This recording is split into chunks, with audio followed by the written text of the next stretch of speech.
नाजरीन, Shanghai cooperation organisation के 23वें इजलास के लिए हम देख रहे हैं कि मेहमानों की आमद का सिलसिला जारी है।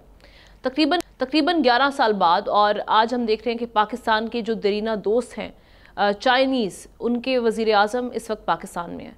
वज़ीर आज़म शहबाज शरीफ ने कैबिनेट के साथ अपने जो चाइनीज़ काउंटर पार्ट हैं उनका पुरतपाक इस्तकबाल किया। इसके साथ साथ चाइनीज़ जो प्राइम मिनिस्टर हैं वो SCO समिट में शिरकत के अलावा पाकिस्तानी लीडरशिप से बायलैटरल रिलेशनशिप पर मुज़ाकरात करेंगे, जबकि दोनों वज़ीर आज़म पाक चीन ताउन के हवाले से मेमोरेंडम्स पर दस्तखत की तकरीब में भी शिरकत करेंगे, जिसमें CPEC 2 के साथ साथ दीगर बड़े मंसूबे और गवादर इंटरनेशनल एयरपोर्ट का वर्चुअल इफ्तिताह भी शामिल है।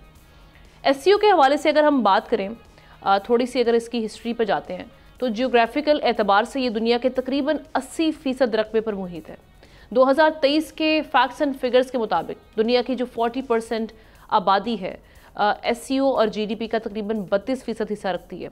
शंघाई कोऑपरेशन की जो ऑर्गेनाइजेशन है, इसका जो क़याम था या फॉर्मेशन थी वो 2001 में हुई।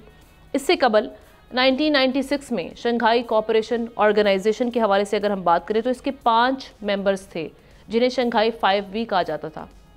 इसके बाद हमने देखा कि initially China, Russia, Kazakhstan, Kyrgyzstan, Tajikistan थे, मगर 2001 में उज़्बेकिस्तान शमूलियत के बाद इसका नाम SCO रखा गया।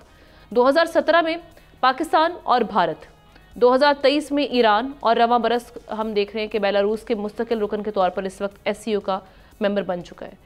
ये पहला मौका है कि जब पाकिस्तान SCO समिट का सरबराही इसकी जो है इजलास इसकी होस्ट करने जा रहा है, जो कि माइलस्टोन है, जैसे हम बात भी करते रहे कितना चैलेंजिंग होगा पाकिस्तान के लिए और कितनी सिग्निफिकेंस है ये होस्ट करने के लिए, कितना गेम चेंजर साबित होगा। सब्सक्राइब करें और बेल दबाएं ताकि कोई खबर रह न जाए।